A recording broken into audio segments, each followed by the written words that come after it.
eventually people are going to say, what the hell is going on? No matter how far you go into the dark, when you flip, you go exactly the same place to the light in our galaxy. Everything. Because everything is in balance. Everything is a polarity. I think it's just going to get weirder and weirder and weirder, and finally it's going to be so weird that people are going to have to talk about how weird it is. Yo, what the hell is going on, everybody? Thank you for being here. I'm excited. I'm excited today because it is Tom DeLonge Day, and you know that I'm a little bit of a Tom DeLonge fanboy. Not because he got used as a puppet for the UFO problem, very unfortunate. But Blink-182, since a child, loved it, and ever since I realized that he was also into aliens, loved it even more. No, look, I don't know if Tom DeLonge got used as a puppet. Definitely a weird situation. Definitely could have been, unfortunately, sad to say. But who actually knows? But this, I've been saying on the channel for a while that I want to do a Tom DeLonge deep dive, right? This isn't that, but it kind of is. So today's video, today's stream, is going to be kind of focusing on basically what kind of role consciousness plays and belief plays in the whole UFO phenomenon, and, you know, interacting with these things that are potentially from another dimension, interdimensional intelligences and things like that. Some people might call them angels. Some people might call them demons, interdimensional entities, aliens. Like, you know, all of these names are interchangeable. We don't really know what we're talking about, but there's something going on. That's for sure. And basically this morning, well, this morning for me, maybe it was last night for you, I was on Vetted's channel. We had a little bit of a chat about his recent revelation regarding Skywatcher, who have apparently landed a craft, according to his sources. I saw a few people in Discord and in the chat earlier were saying that I was like really quiet on the show. I mean,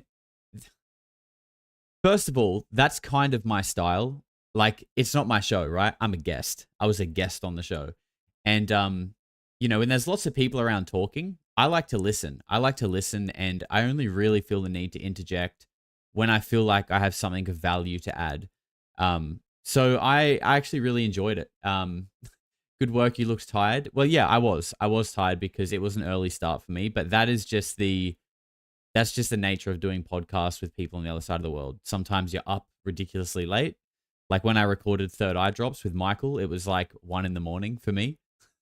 And, well, I mean, look, to be honest, it wasn't that early for most people, but for me, a 10 a.m. podcast, like, come on, man, my brain is still slowly piecing back together from the night before. So, yeah, look, I had a big coffee in hand. But, you know, honestly, I don't really think that had much to do with it. I didn't know that Carl, his name's Carl Crusher, was going to be on the show until like a couple of hours before. So that was like a surprise for me. So it was cool to have like another person there to listen to and ask questions to as well. And I only realized as we were, like, I didn't know who he was. I had no idea who he was. I realized as the show was going that he's from the Secrets of Skinwalker Ranch TV show. Obviously, I don't watch it because I don't watch anything. That's why I've never seen any movie that anyone asked me about. But yeah, it was cool. It was a cool conversation. I had a lot of fun. They're both chill dudes. And we've actually got a clip from it that I'm going to look at today, because this is what kind of spawned the idea of today's show. Like I said, Tom DeLonge stuff has been on the radar for a while, and a little comment that was made in the show kind of put me on to where we are today. So I'm really excited to get into that and show you guys and see what you think. Because, I mean, the last couple of nights we've been doing, you know, 50-minute blocks and just pausing and talking as we go. Today is we got a whole bunch of clips to go through. And I think these are always, you know, they're always just a little bit more fun because it just keeps the vibe up, you know, keeps the energy going. 420 Breezy, $5. Changed up my name. I'm still the cookie. How y'all doing? Thank you, sir. Thank you for letting me know. I will remember that. And we're doing good. I hope you're doing good as well, man. Shout out to you and the cat. I think let's get into the show. Also, a few people saying they're still having problems with the merch store. Look, for fuck's sake.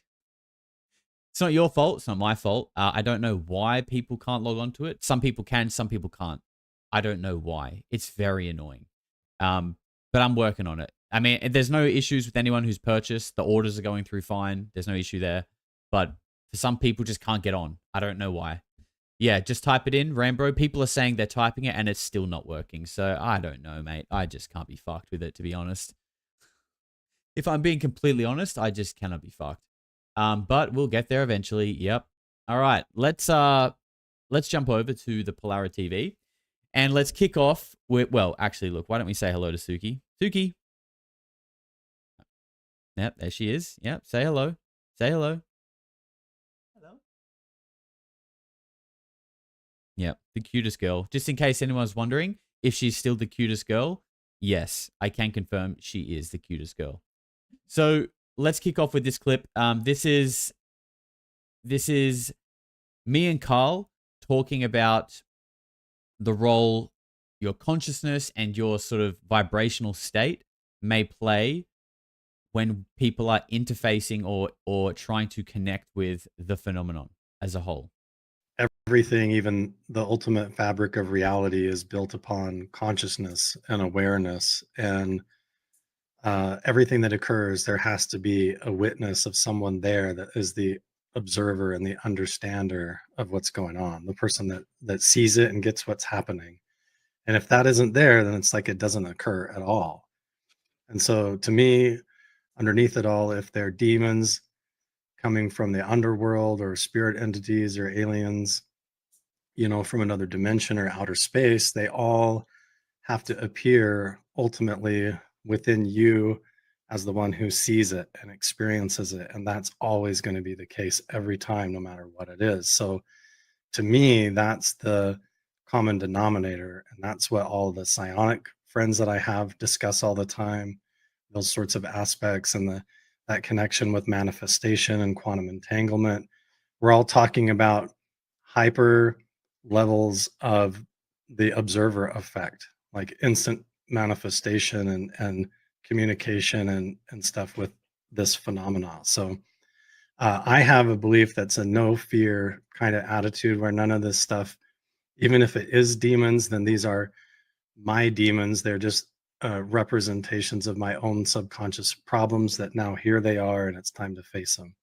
And to me, that's kind of the same with all of this, and that philosophy has served me well so far. That's super interesting, Carl, because I've sort of thought the same thing as well, because we hear a lot that, like, you see the world as you are, like our reality is basically just a mirror of ourselves, essentially.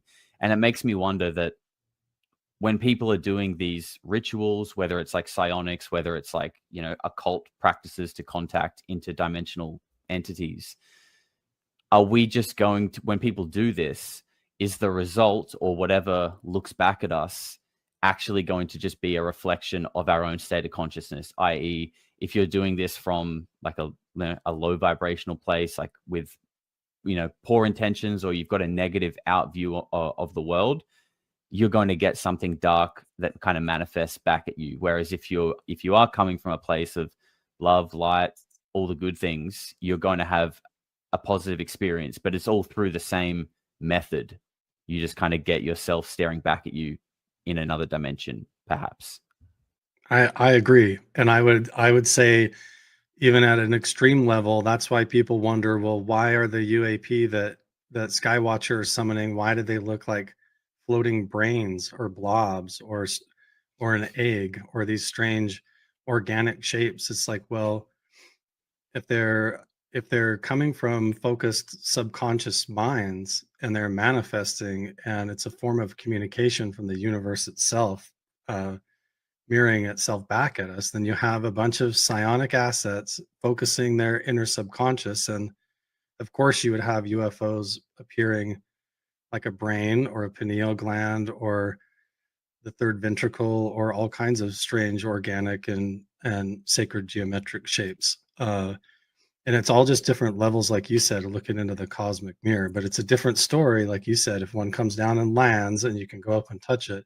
What does that mean about reality and who we are and what has actually been going on this whole time? And is that a kind of a secret that people know that they want to keep a secret, because that's dangerous. If, as a humanity and as human consciousness, we realize that everything is is built on our own minds and our own intuition and our own expectations, like instant manifestation, then when we all wake up to that, that may sort of lift a kind of veil.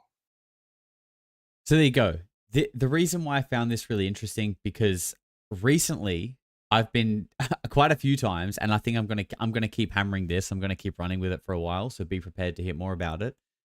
But there is so many parallels to what that conversation was about and Star Wars.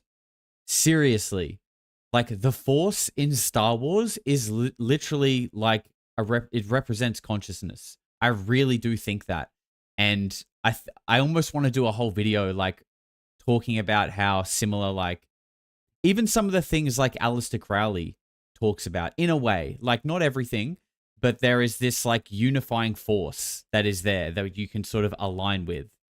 But obviously your ego can get in the way and pull you to the dark. Like it's wild. It actually is really, really wild. So this is the clip that kind of sent me into what ended up being a Tom DeLonge stream. And we're going to get to some of these Tom DeLonge clips in a minute.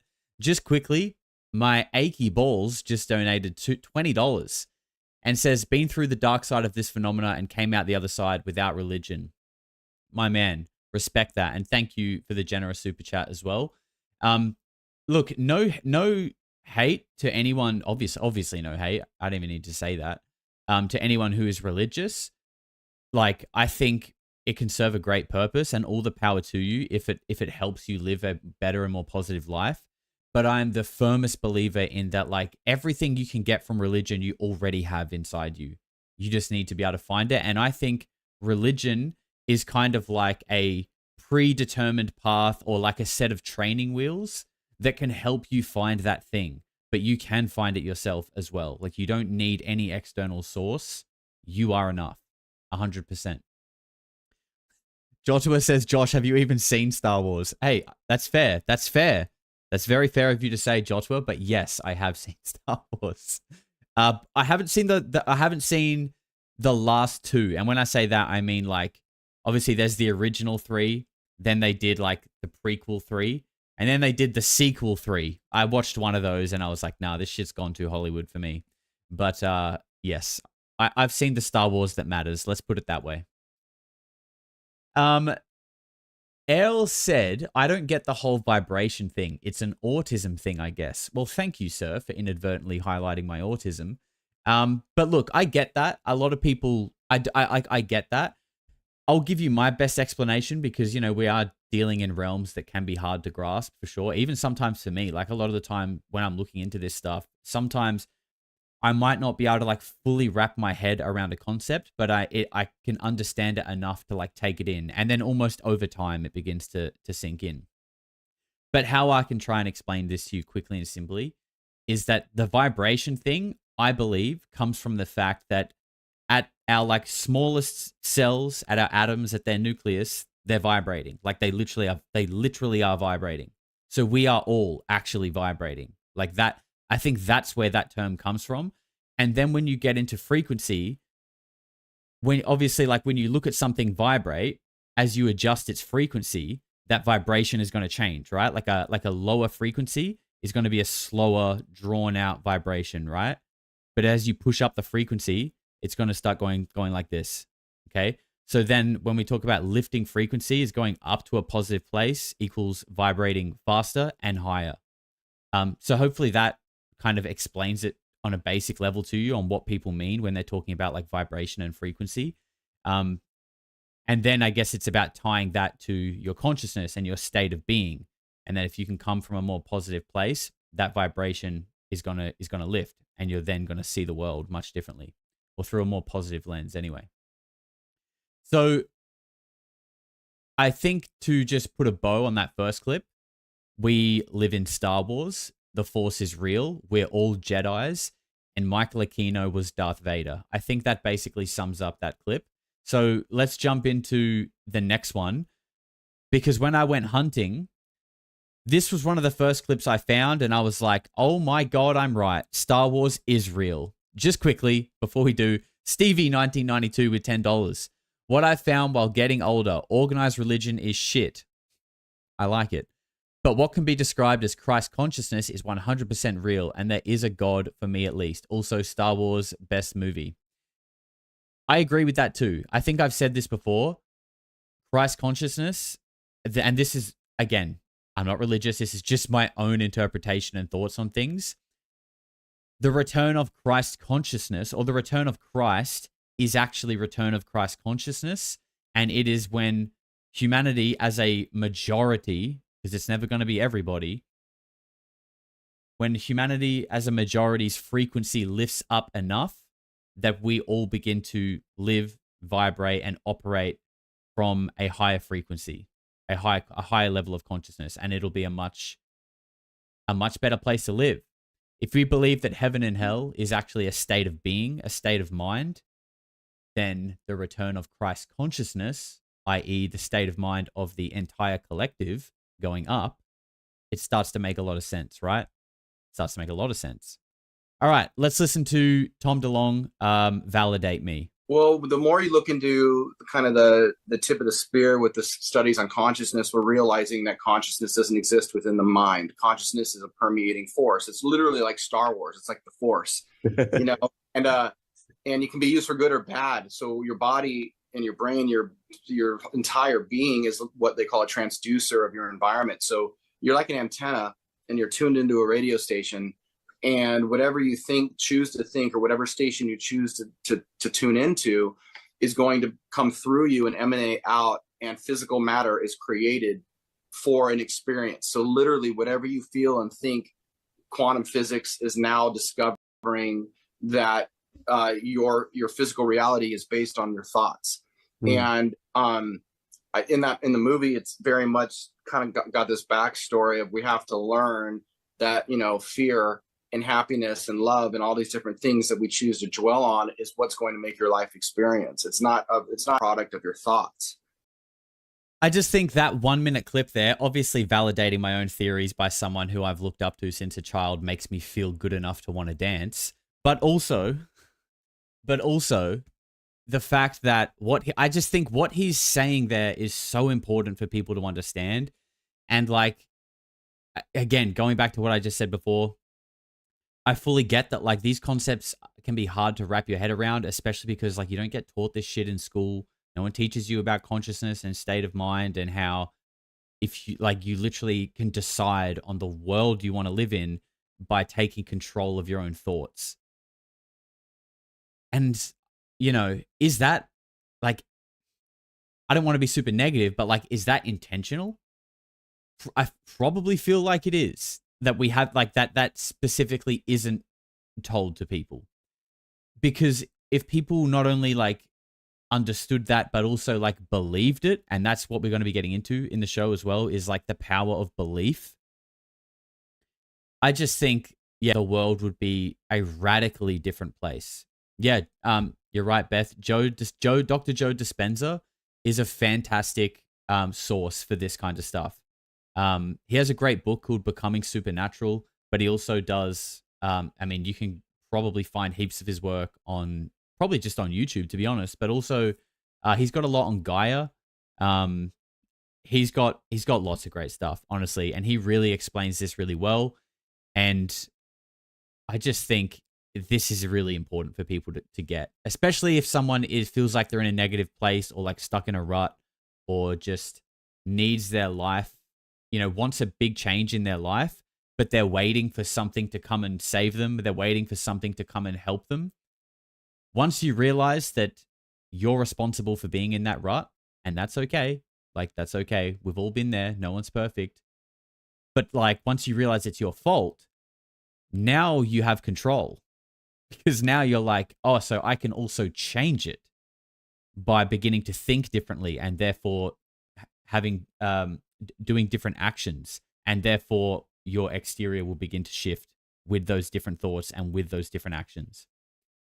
I hope what I'm trying to do is relay concepts that I know are difficult to understand, and trying to make them more digestible for, like, us I was about to say normal people, but that's probably a bit of a stretch.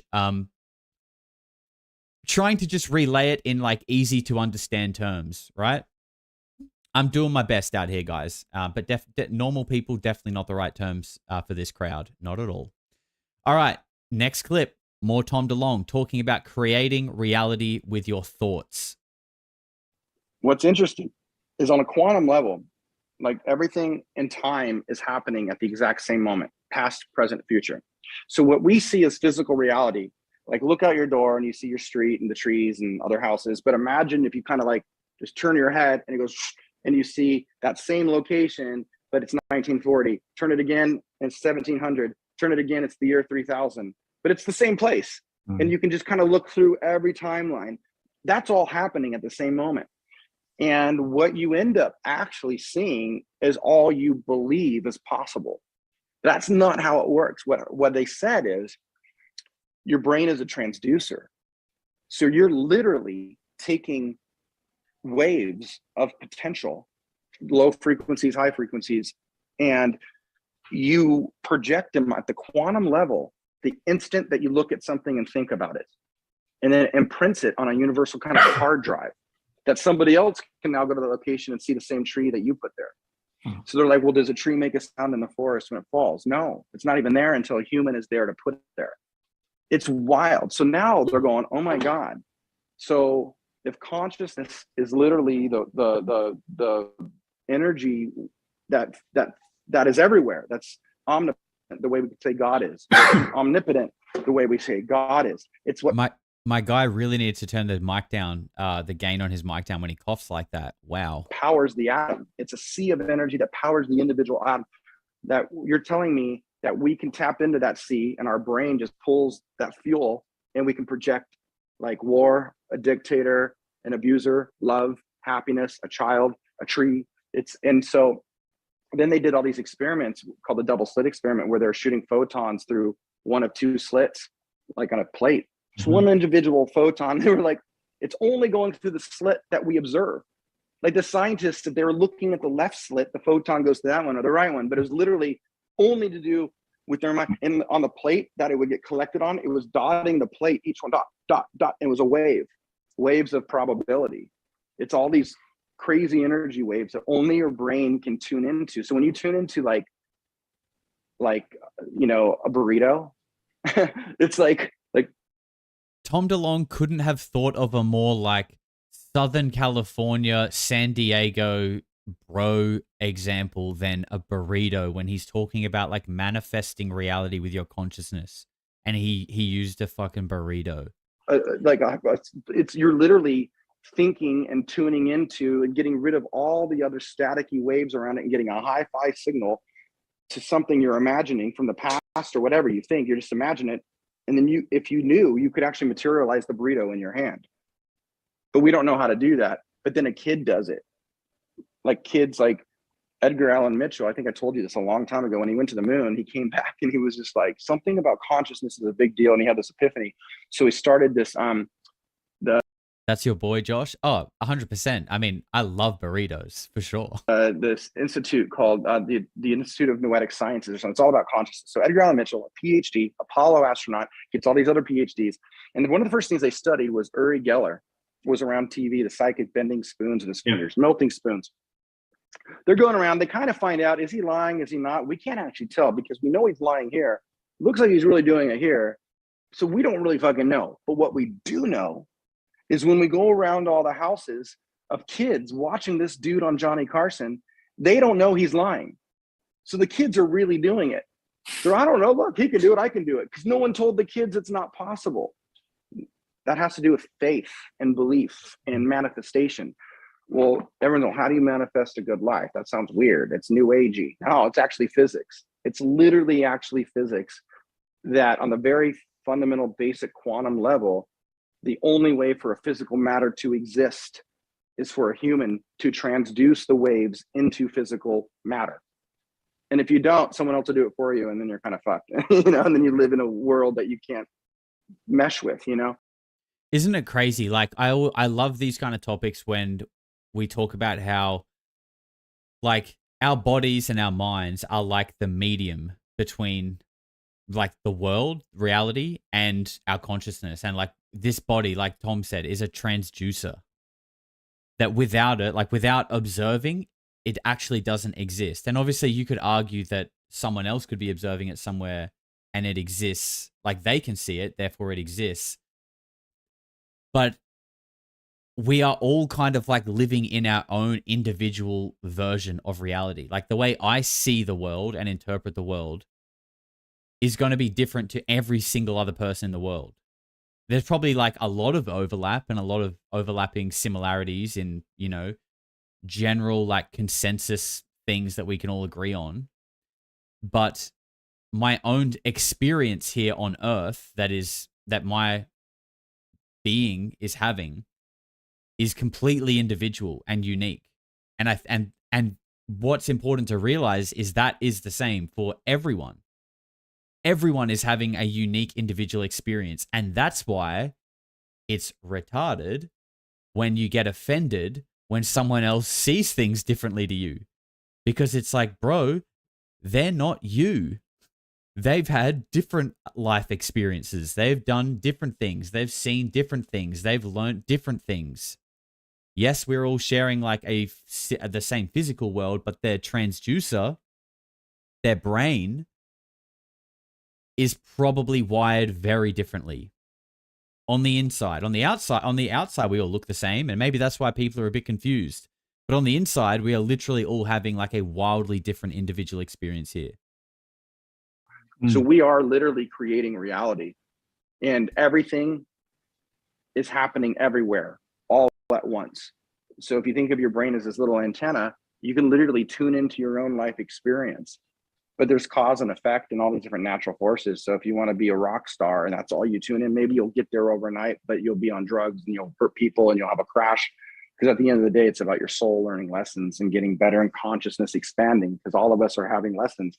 But Rob Stewart said, if you're offended, you're just hurting yourself. Yeah, 100%. Being offended is self-harm. You're literally doing it to yourself. And I feel bad for you. It's just a really fascinating way to think about life.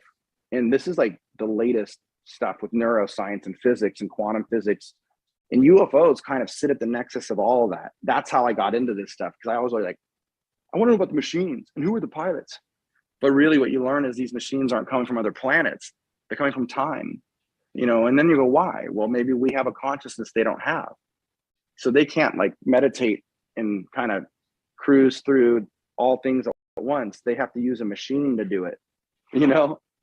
So it gets really crazy quick, but I find that fascinating. Serp says stoicism helped with not being offended. Yep, absolutely. Some great stuff to look into there. I would totally agree with that. A lot of the teachings and the philosophy behind stoicism. Also, I've lost it. What is it called? It's escaped me right now. If it comes back to me, I'll interrupt myself. Crispy Cracker, welcome, you little weirdo. Thank you so much for the support. Make sure you check out the members only content. Let's get some love in the chat for Crispy. Aki, no, not yet. Rambro gifted a membership. You legend, Rambro. You're basically gifting one a day. You're gifting one a day. I appreciate that, man. Thank you very much. James Anthony with $5 says, most human brains don't vibrate higher than 30 hertz, whereas NHI seem to vibrate at around 30,000 hertz. Or 3,000 hertz. I would like to know how you measured that, sir. What instruments are you using? Where did you get this data? I would like to see your sources and cite the instruments used, please.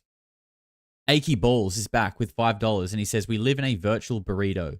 That's basically what I got from that clip too, that we live in a burrito, 100%. 420 Breezy with $20. Grew up in religion most of my life, and I felt tired and oppressed. I couldn't be happy because I was scared of being judged by people who were also sinning. Putting that to the side has allowed me to be happier. Good on you, bro. Good on you. And I think that's super important because, and thank you for the $20 as well. Very, extremely generous. I think what your message is really important because like I said before, religion feels like a pre-laid out path, a cookie cutter path that can get you somewhere. But as I was saying, we are all individual, right? We're all experiencing and interpreting data in our minds very differently. So just like this, for the same reason our school systems suck, because you're trying to cram hundreds, thousands, millions of kids into a box, a system that is really just meant to print like subservient idiots, let's be real, that can't and don't think for themselves, and that is probably also the goal. But we're also individual, we're also different. That's generally why artists or people who are creatives hate school even more, because it wasn't made for people like us. And I think just like what you're saying, Breezy, is that these religions, which, you know, all have their own little sus weird side going on, are not going to fit everyone either. Like people, and like I said, you already have it. It's already in you. You just got to work out your individual way of finding it. And it's different for everyone, I think. Just like, you know, our minds are so different. So of course we're going to find our way to ourselves in a different way. It makes it, I mean, it's kind of obvious. When I say it like that, I'm just like, well, yeah, no shit, obviously. But I really do think it's that simple. I really do. All right, I'm just going to catch up on a few comments here before we get to the next clip. Phil Ward said, do a 10-day Vipassana meditation retreat. Every atom in your body vibrates. Phil, I've heard a lot about these 10-day meditation retreats. From my understanding, you're basically meditating 8 hours a day for 10 days, and it's like you don't talk to any. You don't talk either. You eat like one meal and like maybe a bit of fruit, and you just kind of go outside. There's no phones, no internet, nothing like that. You're literally just like you and your mind. And I've heard that like you come out of that almost like reborn. It's almost like wiping the slate clean and, you know, yeah, coming out like totally detached, total dope, not detached in a bad way, but like all the little like anxieties of like checking your phone and like checking the emails and like all the bullshit that we're caught up in daily, that's just like gone. And it's like a bit of a factory reset, but obviously hopefully not your intellect and all the things that are important to retain. That would be inconvenient if you just had to like learn everything again. Not ideal. Star Wars was produced in part from the influence of the Sanskrit epic, the Mahabharata. Is that true? Is that true, Aruna Farm? That's very interesting. I would like to see some sources on that. Not that I don't believe you. I just would actually like to read more about it. I've always been interested in the sort of Hindu story. I find that the most fascinating sort of religious text. Religion is a guide that's been corrupted by low vibration actors. Nailed it, sir. Nailed it, sir. That's why you're a mod, because you've got a brain that I like. Very well said. I ground every day but can't meditate. Yeah, it's a practice. And I don't say that like I'm a professional either. I don't meditate anywhere near as much as I should or would like to. But I think all of these things, like everything I'm talking about, like self-awareness, you know, your being aware of your frequency and like where are you acting from? Are you reacting from like a place of like anger, jealousy, resentment, or are you reacting consciously from a positive place? I think all of these things just, I don't even know how to explain this. I'm just basically trying to do my bit in helping people understand this stuff, because I really do think it can change people's lives, because it's changed mine. That kind of puts a bow on what I'm trying to say, I think. All right, let's go next clip. This one's audio only, and it's an old one. It went kind of viral on X, like back in the day. And it's Tom DeLonge again, talking about old gods this time. Really interesting. The phenomenon is not used. Aliens is not used. It's the others, and when you're taught, the way it's explained to me is that they are gods, with the little g. So the entire UFO phenomenon is about multiple gods that fight amongst themselves and by design factionalize mankind into different religions to step back and let us fight each other so it has other things that it wants to accomplish, and we don't notice them because we're too involved fighting each other. So, and they know that. So our government knows that. Our government knows that the others are instigating war amongst mankind. But the other issue is that these gods from you got to look back at ancient history and all those stories about gods that came down and did this and that. It's all true. The government is very aware that this intelligence is pitting different countries against each other based on religion, on purpose, and it's a scary scenario. So it's like it's a multiple front war that we're fighting, because now we have to worry about each other and we have to worry about the others. Okay, so I just realized the clip I was meant to play another clip there in the sequence of the show that I had set out, and that clip was actually from the thumbnail, and I didn't even put it in the show. So obviously I'm a retard, and I will play that clip next, but it's okay. We can roll with that. What I like about that clip is the fact that and again, it's important to remember that, Tom DeLonge's source of information is obviously like the military-industrial complex, okay? That's quite clear. CIA, military-industrial complex, which we all should keep... We should all stay on the fence about all of this, right? Maybe not like the consciousness stuff, but when we're talking about old gods and aliens and UFOs, especially when it's coming from these places, always keep one foot out, 100%. But what I think is really interesting about that is that talking about old gods, and we kind of really need the other clip here to give it more context, but old gods basically masquerading as actual God and playing people against each other. I really think I have to show the other clip, sorry, because I need the context to actually talk about it, right? So let me just pull this in quickly. There's connection. This is from the Joe Rogan. This is Tom DeLonge on Joe Rogan in around 2017. And I've always said that one day I think Joe should give a public apology to Tom.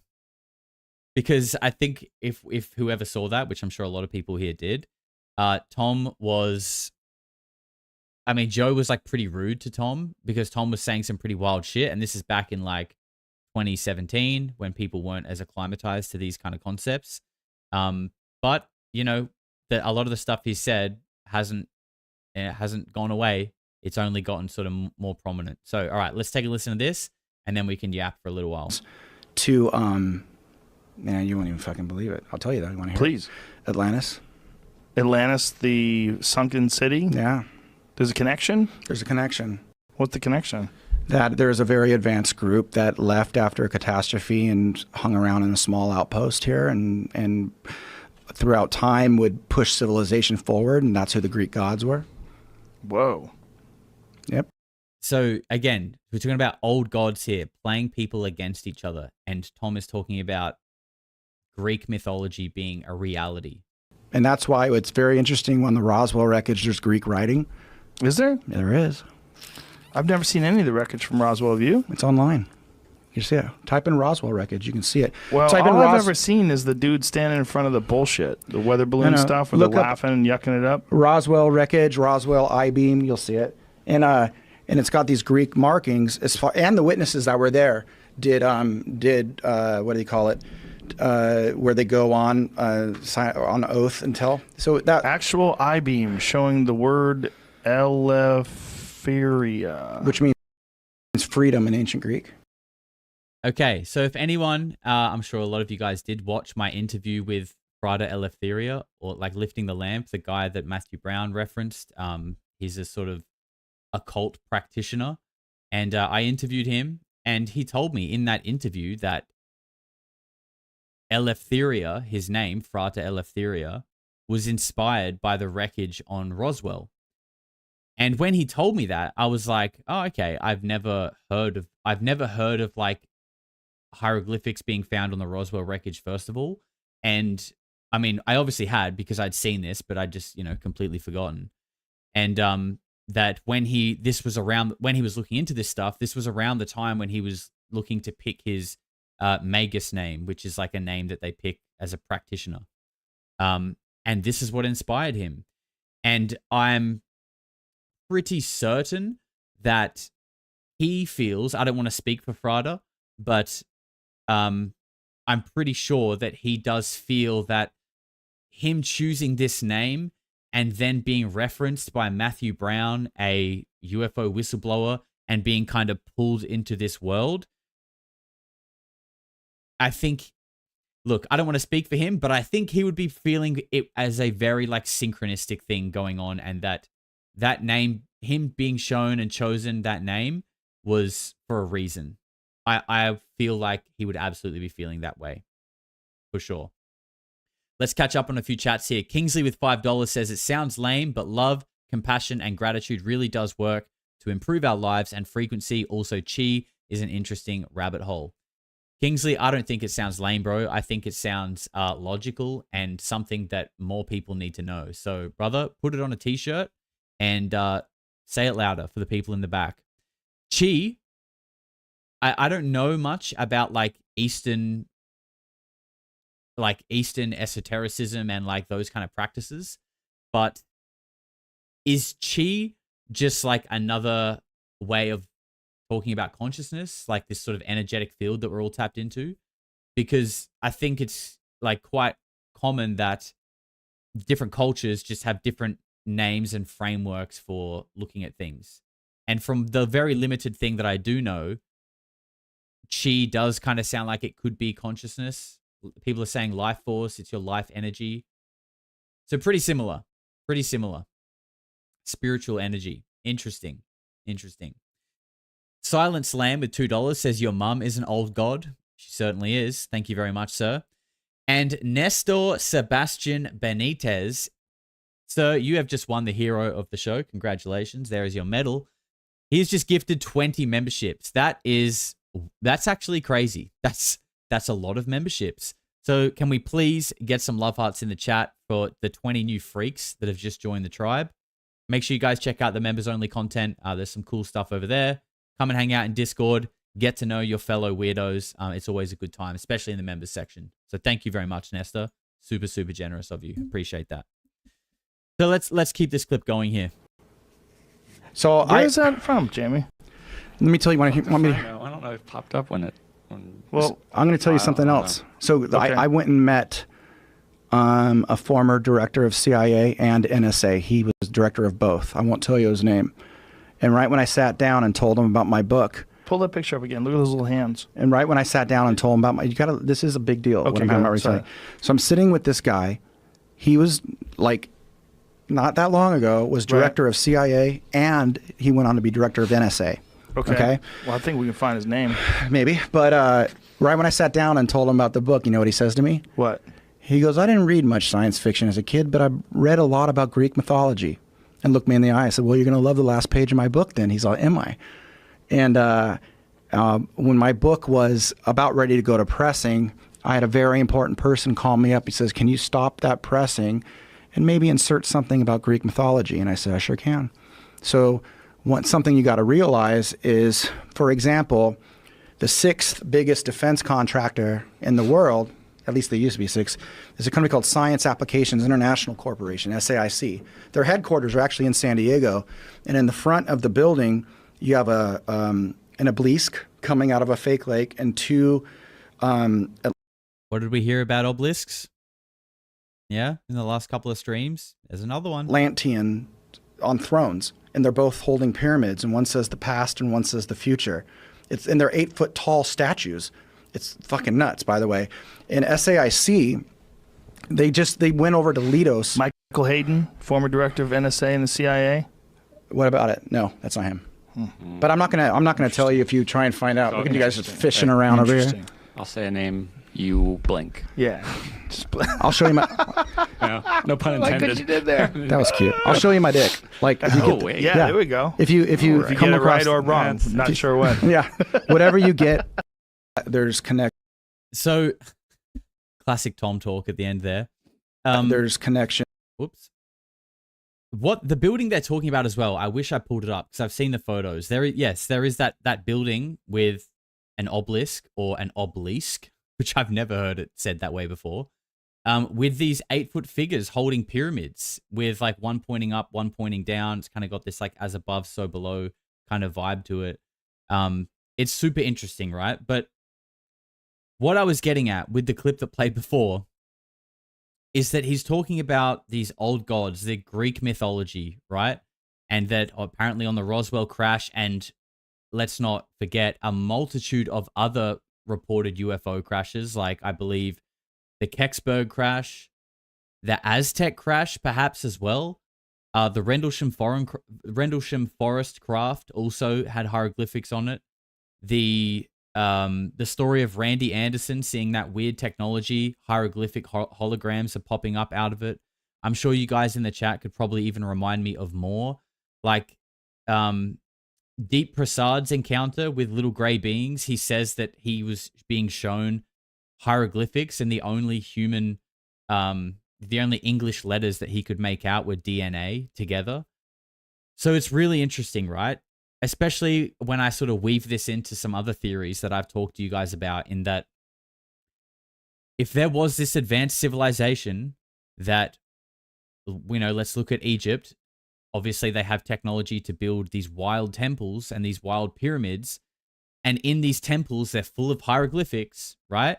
So they have this wild technology that we can't replicate to make, these perfectly circular vases and things that we've seen.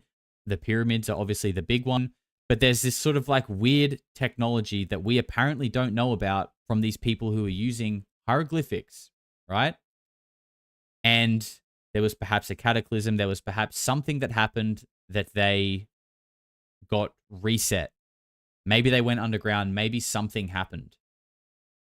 And now there seems to be these things interacting with us with these hieroglyphics on them, displaying this language that matches these ancient civilizations that evidently had kind of wild technology, i.e., because you built the pyramids, i.e., because you built these resonantly tuned chambers underneath Derinkuyu in Turkey.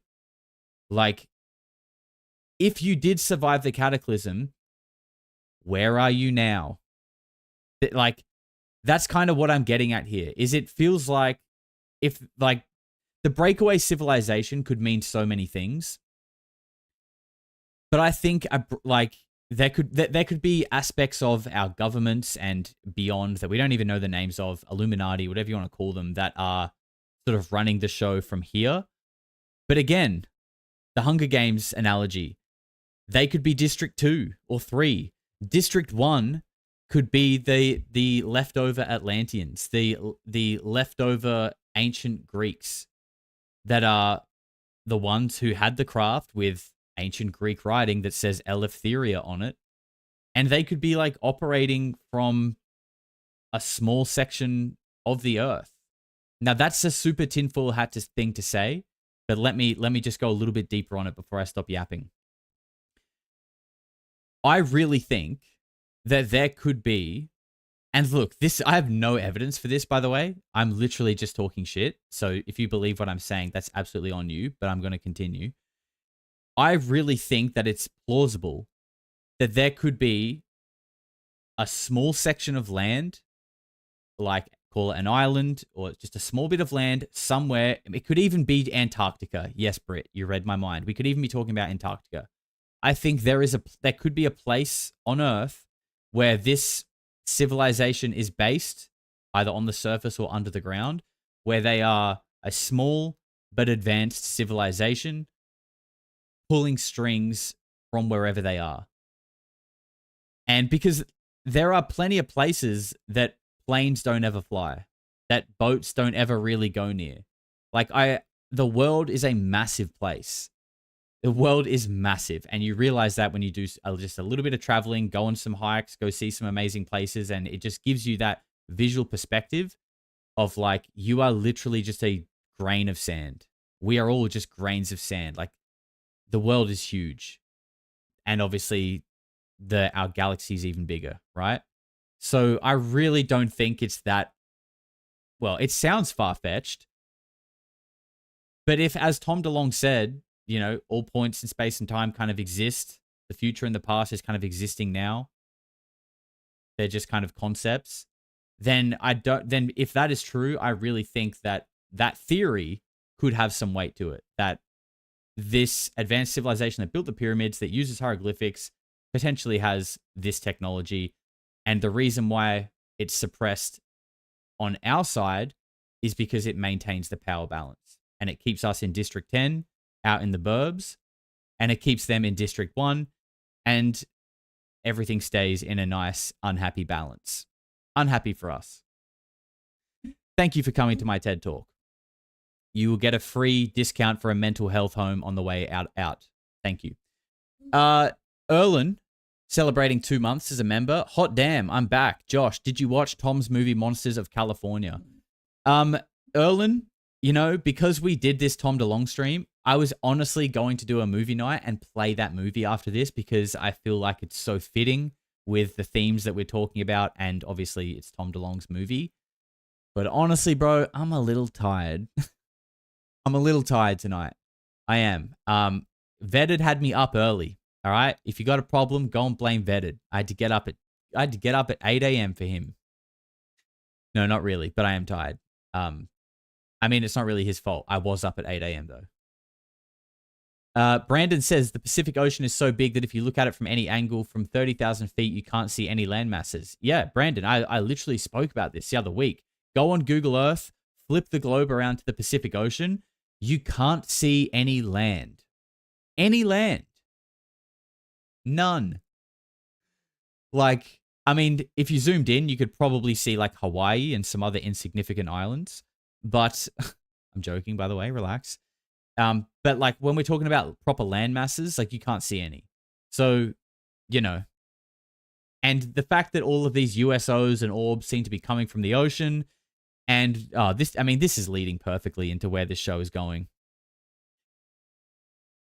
Over the Pacific Ocean, and Tom DeLonge talks a lot about this, and I'll let him do that in a moment, is where we shot down one of these craft. We've got video of it. I did a video on it recently. It's linked in the description. If you guys are interested in what we get into next, go and check out that video because I deep dived it. But in the Pacific Ocean, we shot something down in 1962 with Bluegill Triple Prime and Operation Dominic. And the Navy went to try and recover it, and they couldn't. And it was massive. And it made the diver who saw it go into a mental health hospital for 18 months. So I think the Pacific Ocean is a very, very interesting place, not just because of what we may have shot down into it, but I think movies like The Abyss have a little bit of truth to it, 100%. But that's just my opinion. Don't take it as truth.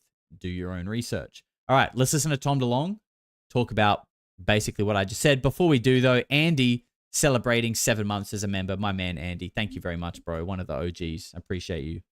UFOs were always very actively showing up where our nuclear weapons were, anything to do with nuclear weapons, nuclear tests, and things of that nature. So I had, someone important posit a hypothetical to me that I took to be a very pointed conversation, on a very purposeful conversation because of who the person was. And back in 1963, there was a nuclear test in space called Starfish Prime. Now, anyone can go out there and read about Starfish Prime, and you can go on Wikipedia and see all about it. And the idea of it was to really see what electromagnetic pulse would do in the vacuum of space, the EMP wave. Now, the EMP wave is what we hear about. If a nuke goes off, it'll shut off all of our electricity and burn all of our electrical systems and whatever. So one of the fears we've always had as a country is, would the Soviets detonate a nuclear weapon in the atmosphere above America, and just that the EMP wave would come down and just wipe us back to the Stone Age, all of our computers, all of our phone lines, everything. So we definitely have had those fears, and so have other countries. So when Starfish Prime was one of the attempts to launch something into space and test how that EMP wave would travel. What's interesting about it is when you look it up and read about it, it actually did take out a satellite or two, is what it discusses. Well, I have very high reason to believe that maybe it did take out a satellite, but it really brought down something else as well. And then the question becomes, did we know that it might bring something else down? And or maybe a few of us knew, and the rest of the people on the team did not know. They just thought they were testing something in space. So I had some pretty deep, meaningful conversations about Starfish Prime with the right people. And so what I wanted to do was, because there's something important about what it brought down. I mean, what it brought down led to a shift in thinking about what's here and what we thought of the UFO phenomenon. A shift in thinking about what we thought, what's here. That implies that whatever it was already here. It kind of implies that maybe, like Tom said, some of them knew what was going on. Maybe not everyone involved, but Tom talks about Starfish Prime, and what the video that's playing now is the Shootdown video of something that tumbled out of the explosion of Bluegill Triple Prime, which is a separate high altitude nuke test, but both of these nuke tests were done in the same area, and they were both part of the same broader operation, which was Operation Dominic. So this is in 1962. And this is the footage that's been shown, heaps of times. Harold Malmgren even referenced this in his podcast with Jesse Michaels. This is like a 100-meter wide object that fell out of the sky into the Pacific Ocean.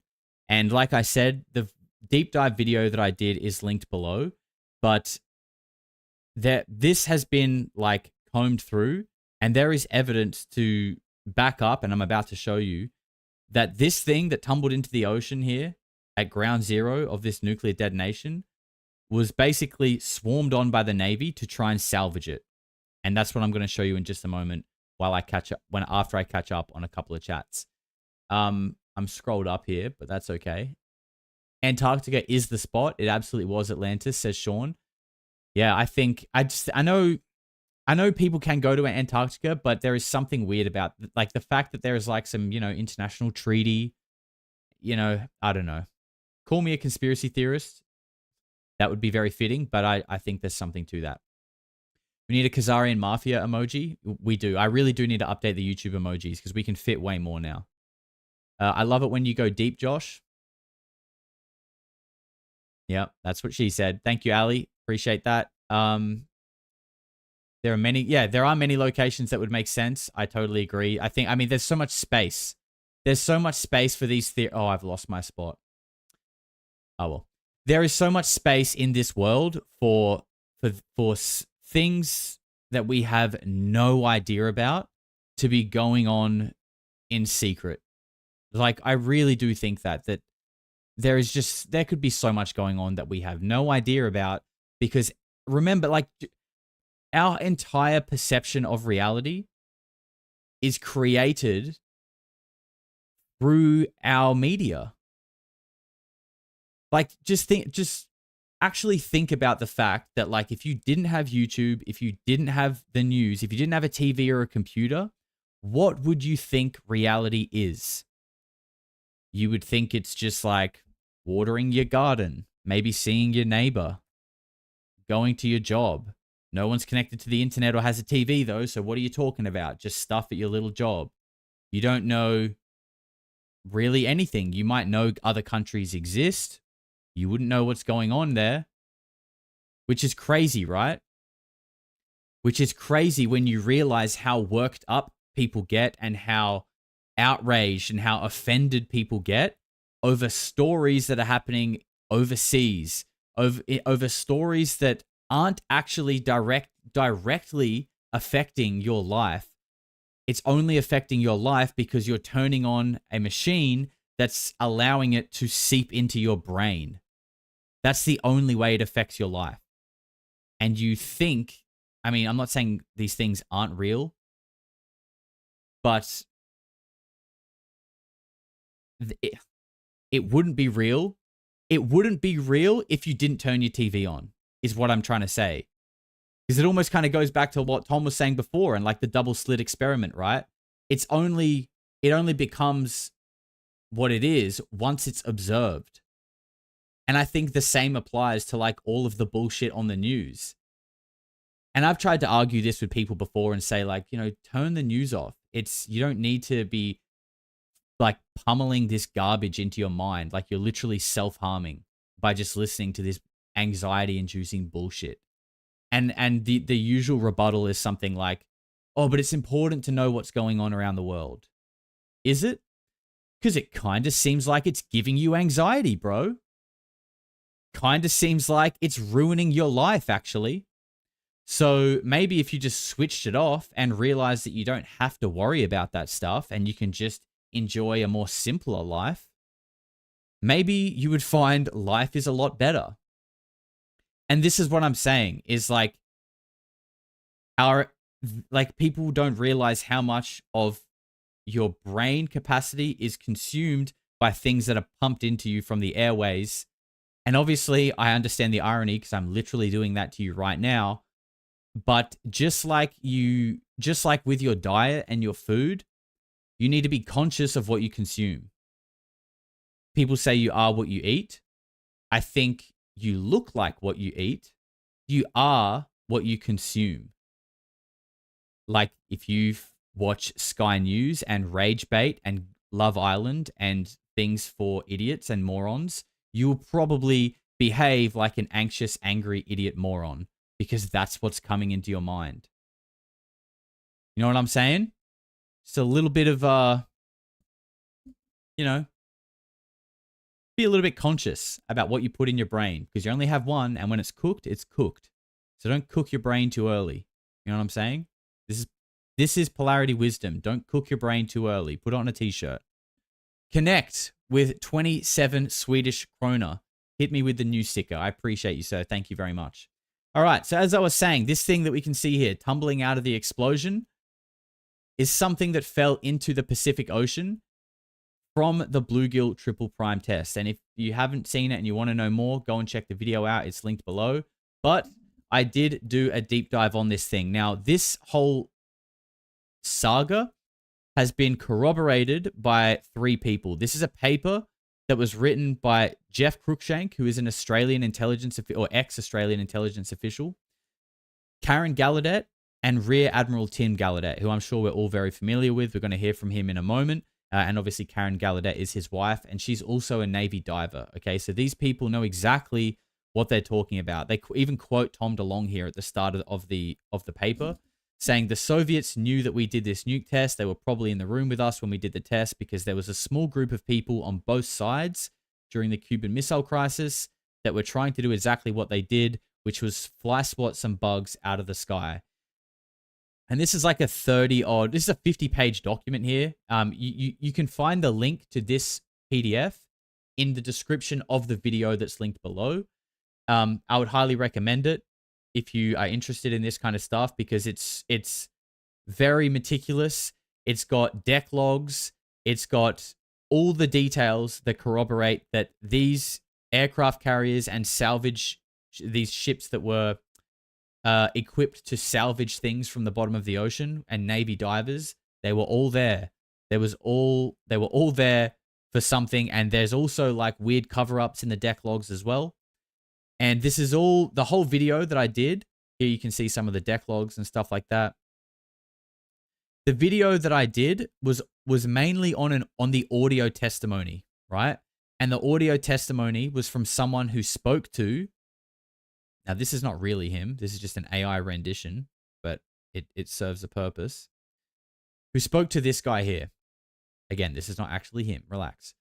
The guy who was the very first diver to go down, and his mission was essentially just go down, report what you see, and try and touch it, and like just tell us try and give us your best like idea of what's going on. This guy went down, realized he was facing the wrong way, turned around, and he was face to face with something that almost like blocked out the sunlight from the top of the ocean above. Like he said, this thing was just enormous, and it kind of looked like translucent a little bit.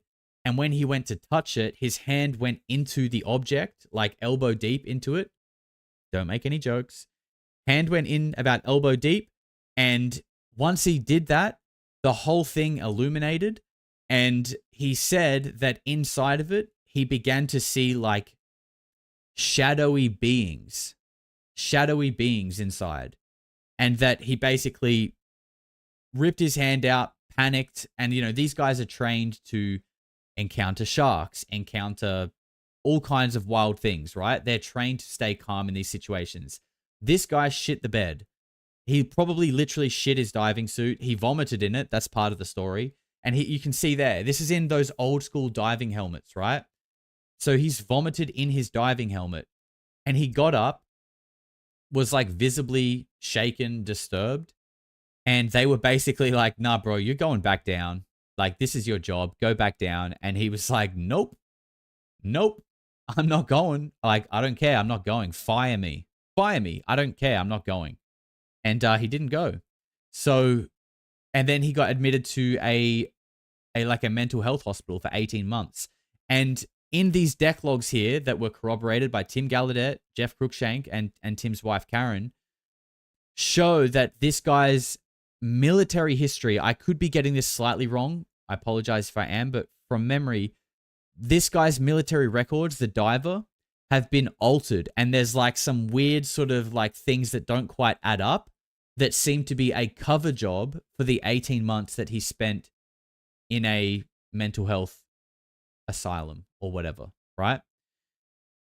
And, you know, I've talked about it quite a bit. It all is very interesting when you consider Patrick Jackson's sphere network theory, that there are these things monitoring us, right? A sphere network, orbs monitoring us. This could be like a AI system from an ancient civilization that has better technology than us. Perhaps the ones that have ancient Greek on crashed UFOs. The Atlanteans, the ancient Greeks. I'm not saying that's what it is, but I'm just saying, to me, these things kind of make sense. That there is like an ancient monitoring system here. Keeping an eye on things. They keep sussing out our nuclear capabilities. Maybe they're just keeping an eye on what we can do. What we're trying to do. I don't know. But take a look at this. This is Tim Gallaudet, one of the authors of that paper that we just looked at. This is him on Danny Jones recently. And he's one of many sailors right now, former or still active duty, that are seeing these things. And that's what I've been trying to do. What do these guys think they are? Do you talk to them about it? We're like, what do you think about it? What do you guys talk about on the flight deck? Like, what is the... It's like everybody in the public. It's a range of ideas, and some people are really care. But that one crew chief who came to me after he left the Navy, he said this really affected him because normally he'd heard talk of it, but he'd never seen it. And when he saw it, he realized, like I did when I saw the video of the Go Fast when it was still classified, I immediately knew that's not ours. That's not our adversary tech, because I know adversary tech. I've been read into all that stuff. And we're not alone. There's something, I don't know what they're doing. Don't know their intent, especially with nukes. That's pretty scary, but we're being monitored. There you go. That's a Rear Admiral of the Navy saying that we are being monitored. And with the TED talk that I just gave you, one of many tonight, actually, I'm actually on a bit of a roll tonight. It really lines up with that theory, right? That we are being monitored. And I really do think like breakaway civilization from an ancient species, no, an ancient version of humans makes the most sense. And also an ancient race of humans, you know, when we look back to, I don't want to say not the beginning of time, but like the Canaanites, okay? The Baal worshippers. Sacrifice and like all of these weird practices that were done by the ancient civilizations. The Mayans sacrificed, In the Middle East, they were sacrificing not just to Baal, but other, false gods as well. These things aren't new, right? So if these people somehow, on some level, are still in power, are still running some kind of show from somewhere, and that's why their language is on these craft that seem to be crashing everywhere. If we're to believe that, right?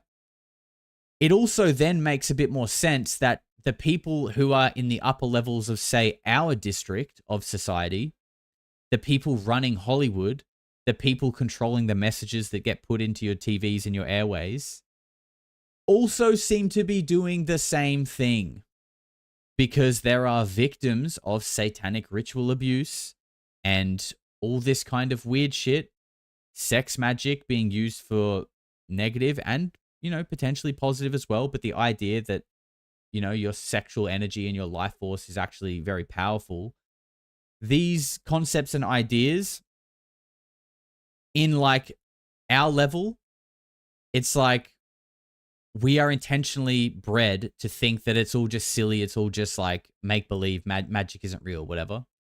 But then like when you see all these whistleblowers and you hear people in the upper rings of society, they actually seem to believe it. They seem to be they also seem to be engaging in it. Okay. Maybe that's why so many children are missing all the time. Okay. Maybe that's why there's so many satanic ritual abuse survivors speaking out and have been for like 30, 40 years, because the elites of society don't just believe in it, they also seem to do it.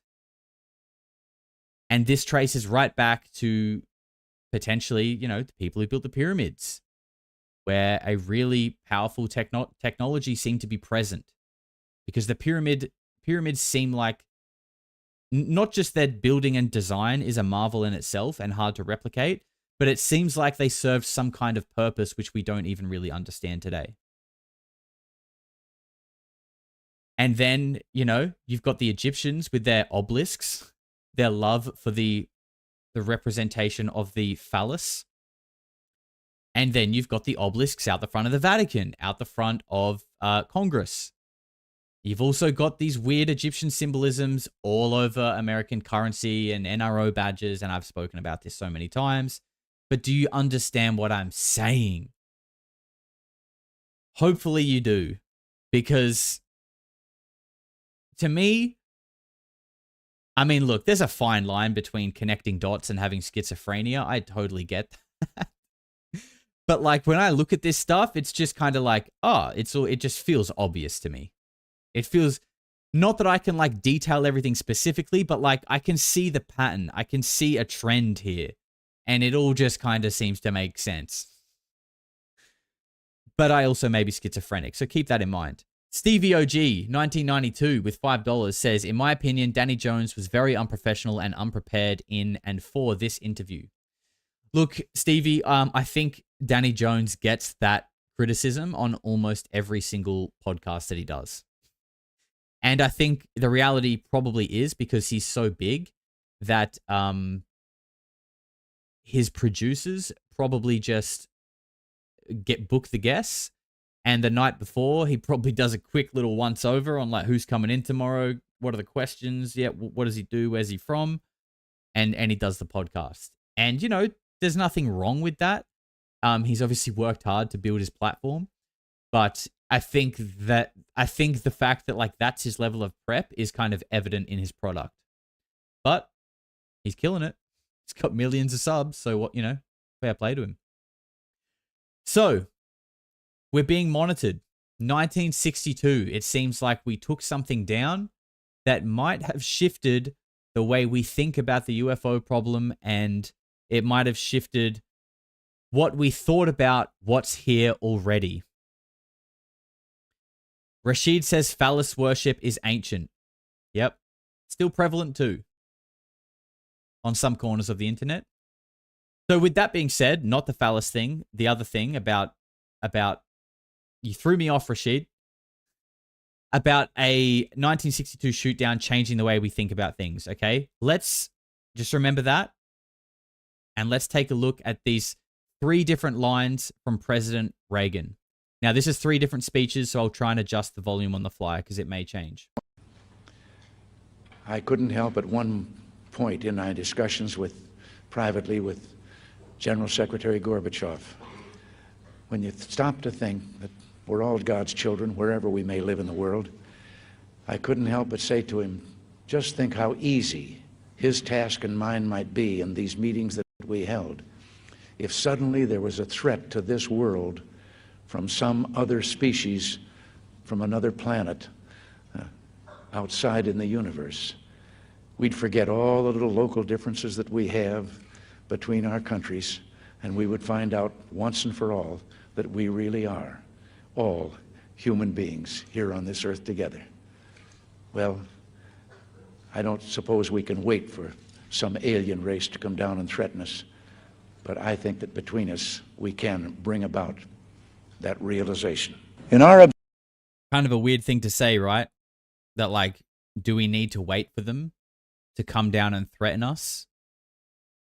To me, that's like, you're already kind of implying that they're there by saying, do we wait for them to come down and threaten us? It's like, wait, so they're there. They're not going to come down and threaten us if they're not there, right? obsession with antagonisms of the moment, we often forget how much unites all the members of humanity. Perhaps we need some outside universal threat to make us recognize this common bound. I occasionally think how quickly our differences worldwide would vanish if we were facing an alien threat from outside this world. And yet, I ask you, is not an alien force already among us? What could be more alien to the universal aspirations of our peoples than war and the threat of war? Maybe I'd answer. I think that echoes what Tom DeLonge said in the audio clip, right? What could be more alien to us than war?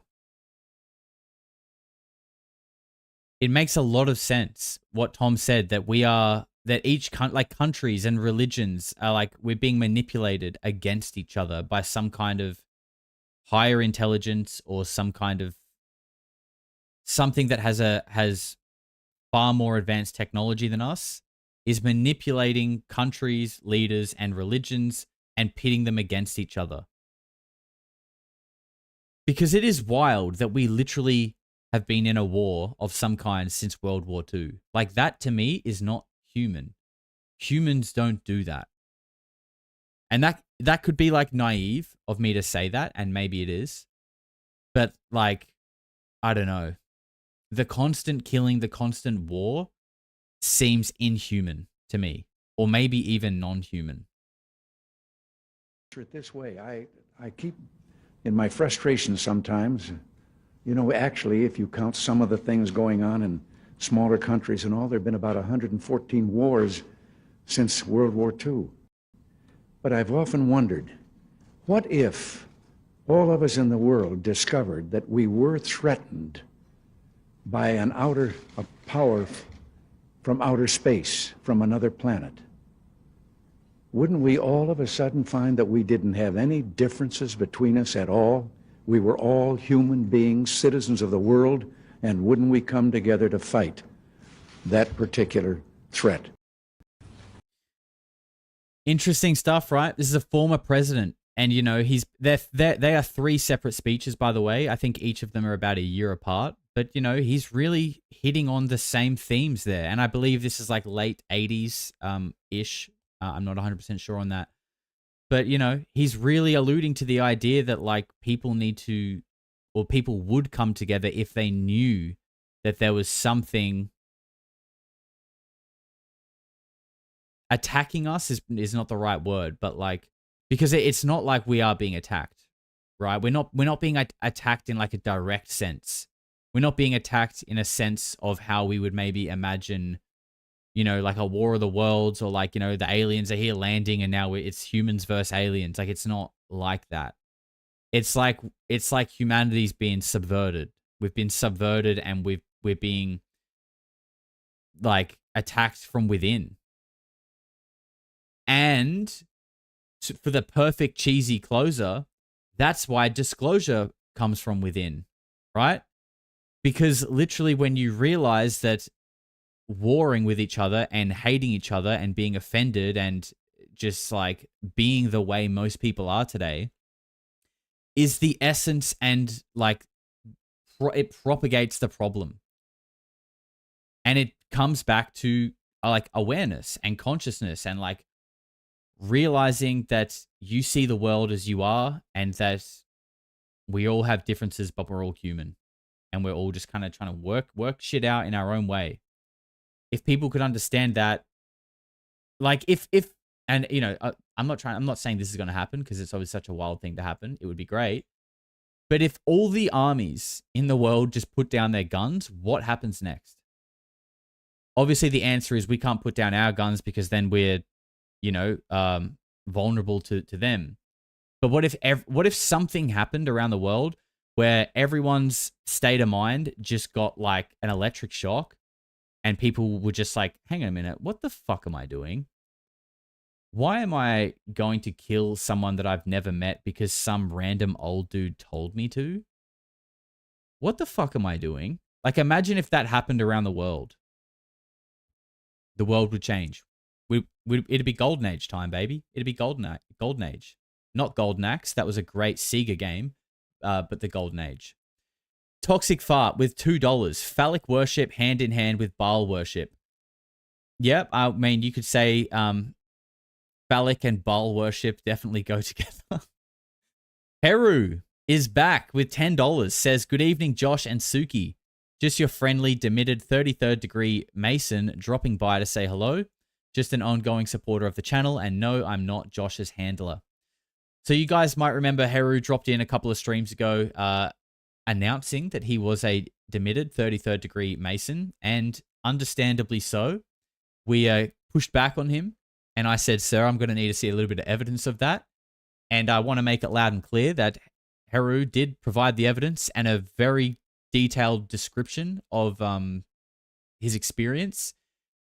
So he's not lying. I vouch for him. Very interesting. And he's allowed me to basically ask him whatever questions I want, and he'll answer me as best as possible. And I just haven't got around to doing it yet because it's been a busy week. But believe me, Heru, I do have some questions for you. And if you are, you know, I would even love to, if you're comfortable with it, we could maybe even weave some of it into a video. You don't have to come on the show, but maybe just some of the things you say, I feel like a lot of people would be interested in. So we'll definitely talk soon. I haven't forgot about it, and I appreciate the support, my man. Thank you. Alex Lee has become a member. Welcome, Alex, you little freak. Can we see some love hearts for Alex, please? Check out the members-only content. John Anthony with $20. Love how deep you're taking us fellow weirdos, Josh. Thank you. Yet perhaps not as deep as the activities taking place in the little red car that Patrick described at the end of Vetted.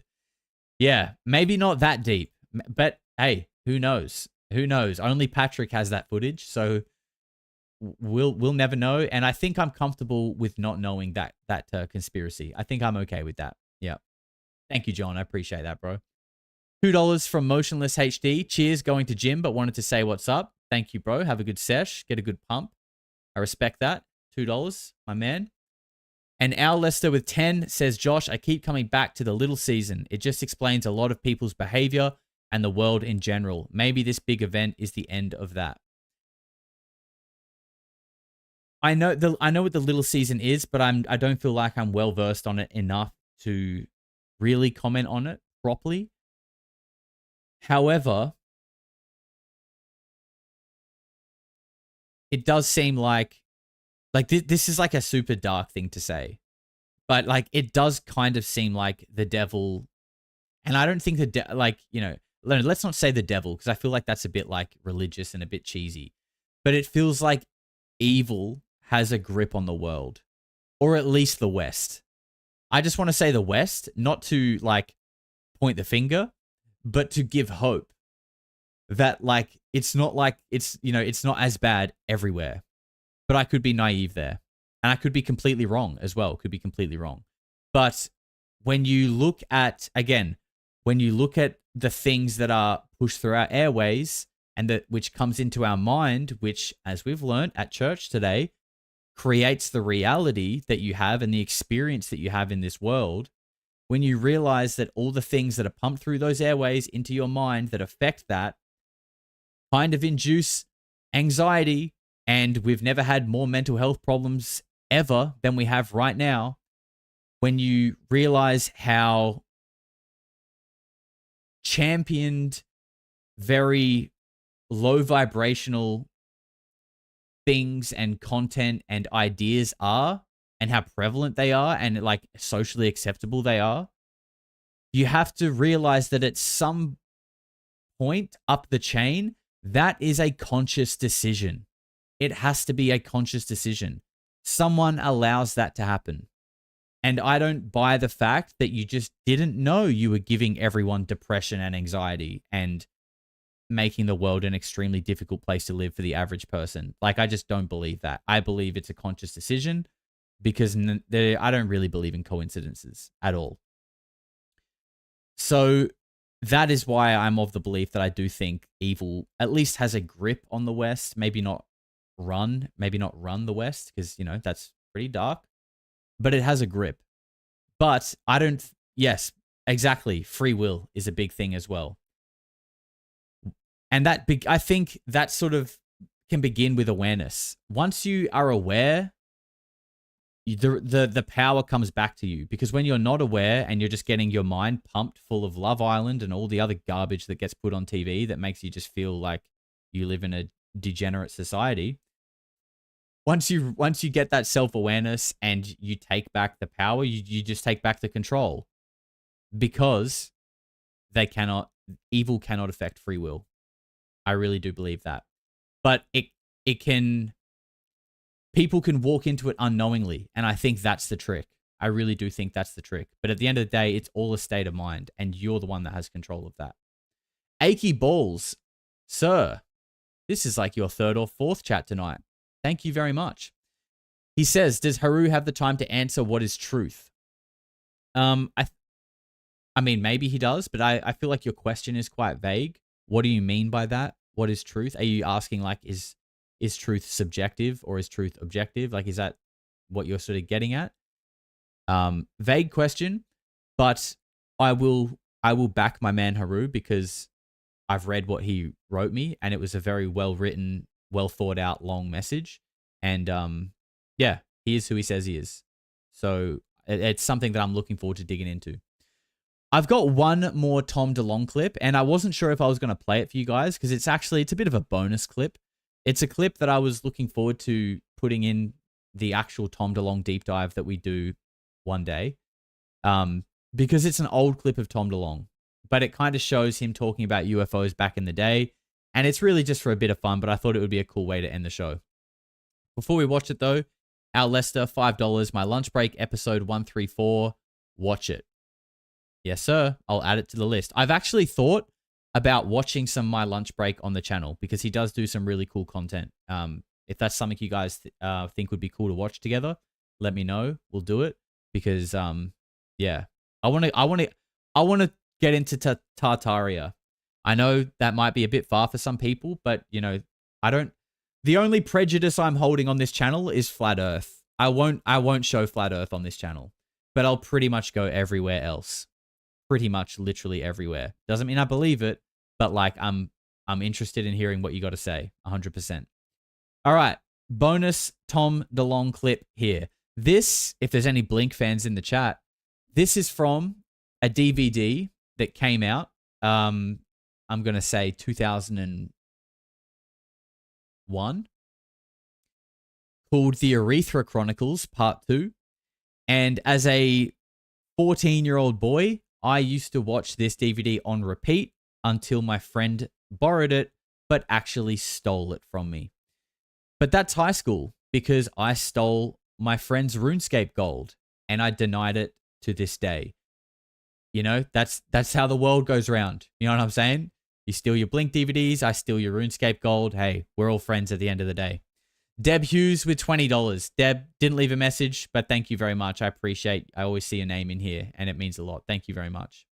So, guys, if you've been enjoying this live stream, by the way, please just slap a quick like. Just scroll wheel down a little bit, like it. It takes 1 second. It's free. Think of it as like your admission stamp when you walk in. You walk in, you stamp the card, you walk out, you get a 20% discount at your local mental health hospital. Okay, that's just the way we do things here. So here is this old clip of Tom DeLonge. This is like late 90s, probably recorded, maybe 2000, of Tom going deep on UFOs. What do you want to know about the coming global? Yes. Before you say that. Dude, I'm fucking ready, dude.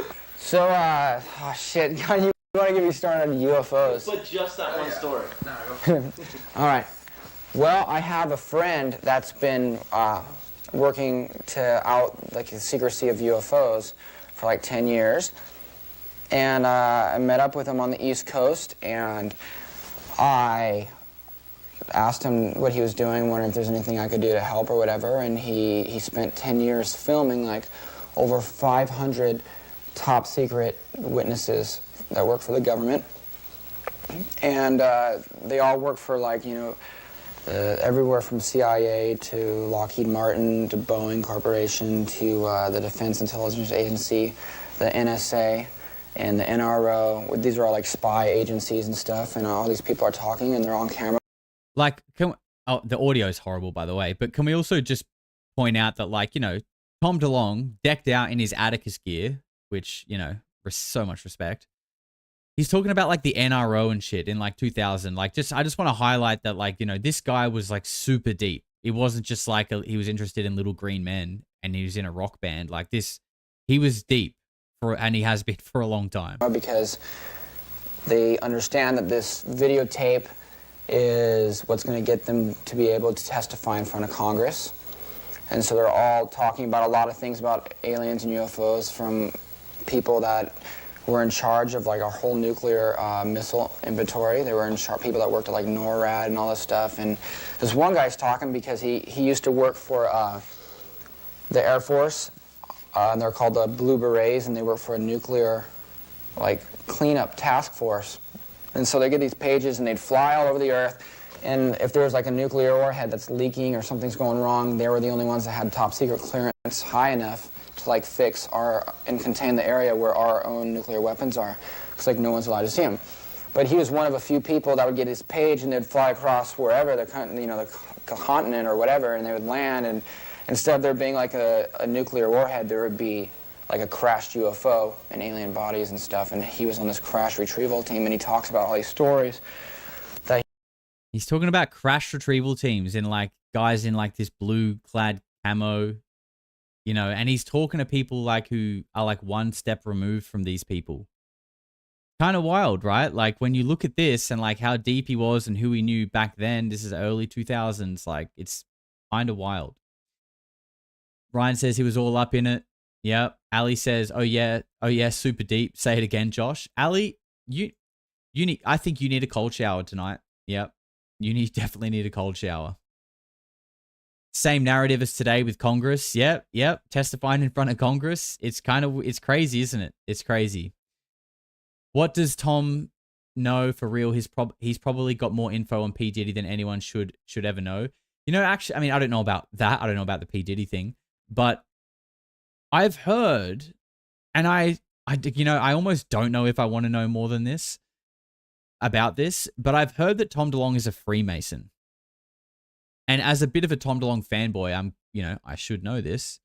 And I think I've seen a picture, but I didn't look at it properly because I was like, no, don't ruin my childhood. But, you know, maybe Heru will will show us that, you know, not all Freemasons are bad. And, you know, I would like to believe that. And I do think that is the case, right?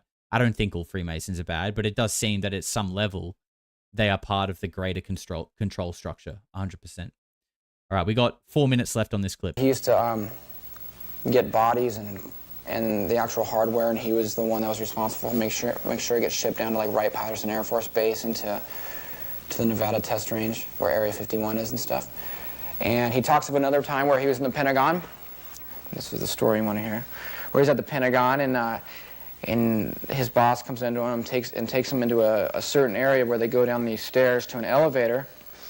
Go down the elevator about, he said, probably like 6 or 7 stories underneath the Pentagon. They got out and they walked down big long white tunnel, and they walk down that. They get in this little car, and the car goes. He didn't say. He said it went like really fast for I think 20 minutes underground.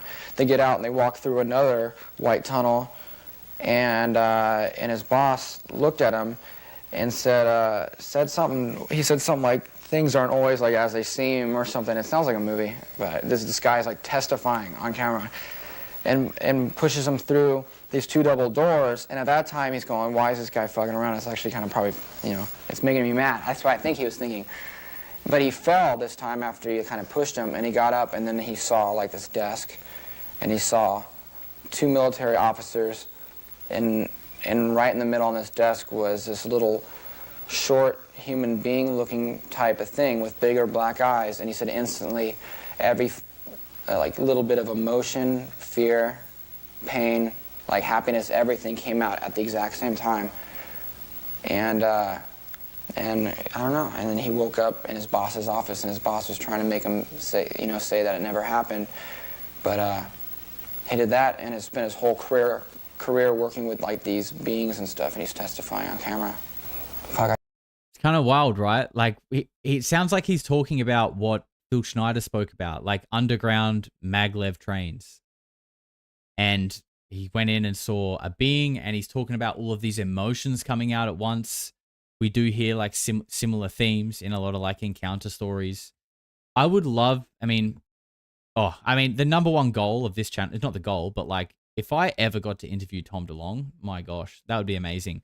But I would love for someone to interview him and ask him about that story and the other story about the Blue Beret crash retrieval team. Like, because again, this is in like 2001 that he's saying this.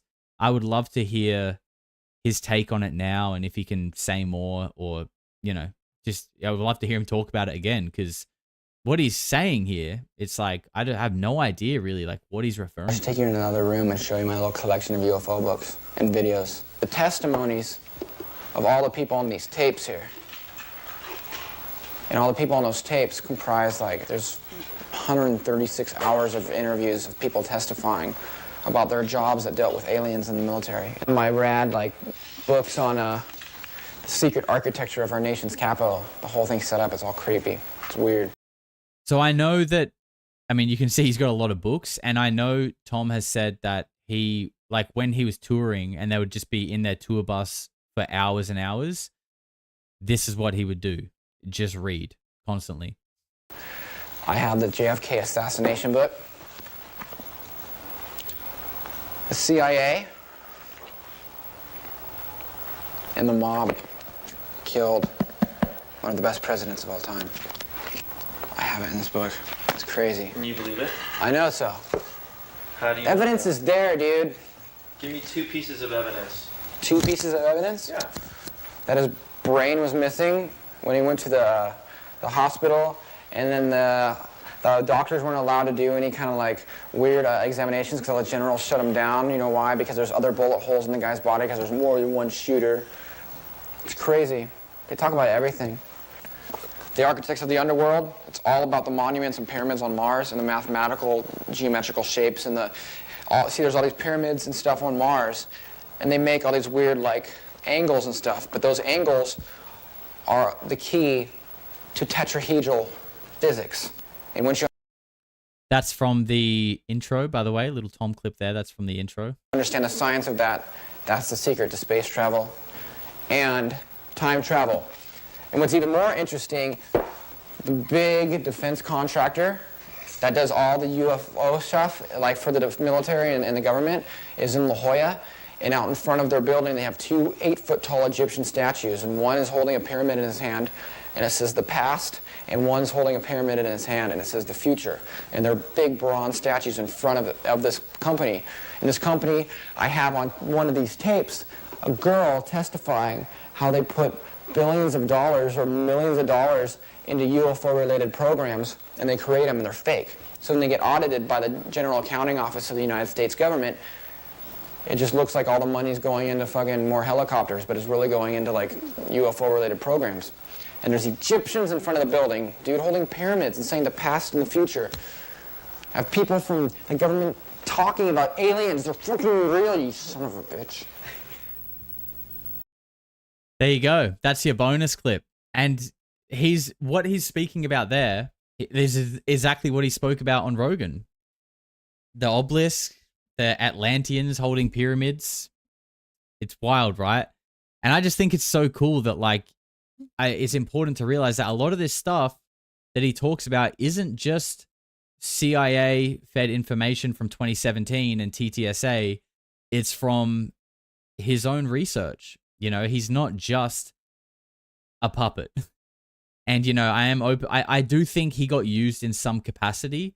Like, he was the conduit that brought Luis Elizondo, Jim Semivan, and the other guy, Hal Puthoff, into the mainstream. Like, he was that conduit, no doubt about it. But does that mean everything Tom says is just bullshit? I don't think so. But definitely be wary of it, 100%. Get him on the show, Josh. Yeah. A lot of people manifesting the Tom DeLonge interview for me. Yeah, we'll do it. We'll do it one day, 100%. It'll happen. We're going to manifest it together. Our collective focus and intent is going to bring the reality where Josh interviews Tom, and it's going to be the coolest fucking interview anybody has ever seen, because I'm not going to ask shit questions, all right? I'm going to get on Tom's level, and I'm going to get him to say things that he's not going to say to other people, all right? Because I get him. We're on the same level. Kinsey Sensei with $2 says, you will interview Tom DeLonge. You're exactly right, sir. Yep. I know. You're exactly right. Ali says, you can both get deep. Ali, you should be in the cold shower by now. You really should be in the cold shower by now. I think he probably has NDAs now, doesn't he? Yeah, probably. I mean, look, I think anybody who's worth talking to, well, no, that's not true. Anybody who's got a public profile who we could talk to probably also has NDAs. I think that's the nature of it. I may have a interesting interview lined up for September with someone with a public profile who's been on basically all of the podcasts, but that's not finalized yet. But we'll see. I'm trying to level up. We're always trying to level up. I've always said from the beginning that if we can just be 1% better every video, every stream, then we're winning. And I think we're doing a good job of that. We've got the merch store live. Go and cop some merch if you haven't yet. Click the link. If it doesn't work, I don't want to hear about it. Try typing it in or something. I don't know. I can't be bothered. Thank you guys for hanging out. I hope you enjoyed the stream. Make sure you smash a like for Tom DeLonge. Get in Discord. Come hang out. Be good. Be kind. Touch grass. And I will see you tomorrow. Take care. Eventually people are going to say, what the hell is going on? No matter how far you go into the dark, when you flip, you go exactly the same place to the light in our galaxy. Everything. Because everything is in balance. Everything is a polarity. I think it's just going to get weirder and weirder and weirder, and finally it's going to be so weird that people are going to have to talk about how weird it is.